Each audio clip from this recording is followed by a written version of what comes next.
Elena, a quiet, observant barista with a kind smile, worked at the daily grind, a cozy coffee shop where the air always smelled of roasted beans and cinnamon.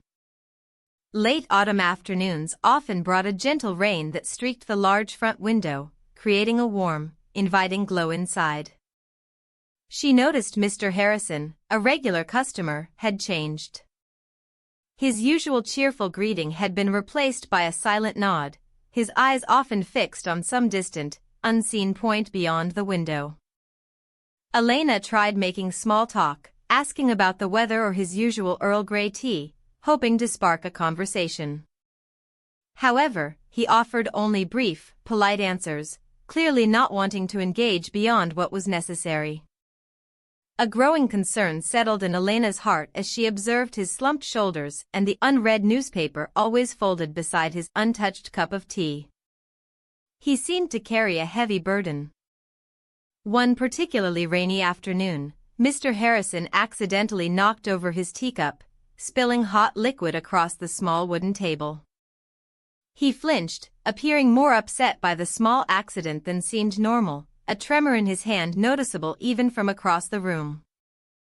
Elena rushed over immediately, not with a cleaning rag, but with a gentle, "Are you all right, Mr. Harrison?" The genuine concern in her voice seemed to surprise him, making him pause. He sighed then, a deep, tired sound that seemed to come from the very depths of his being. In a low voice, barely audible above the soft jazz music, he confessed about a recent loss, not specific details, but the crushing weight of grief was unmistakable in his tone. Elena efficiently cleaned the spill, her movements calm and reassuring. Instead of returning to the counter, she pulled up a chair at his table, a freshly brewed cup of his favorite Earl Grey in hand for him.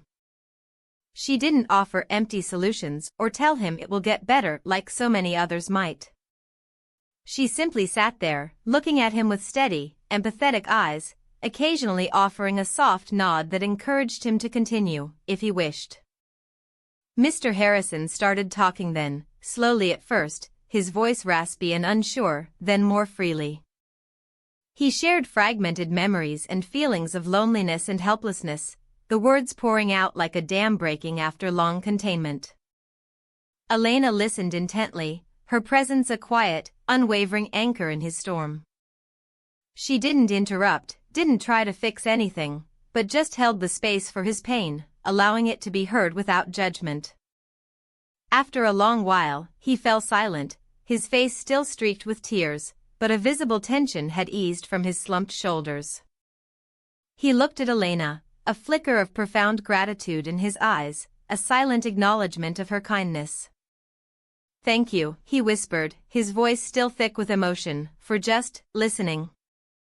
Elena simply offered a soft, understanding smile, a silent message that he was not alone.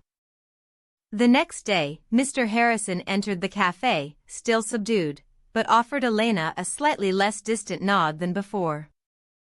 He sat at his usual table, and this time, he slowly, deliberately, opened his newspaper.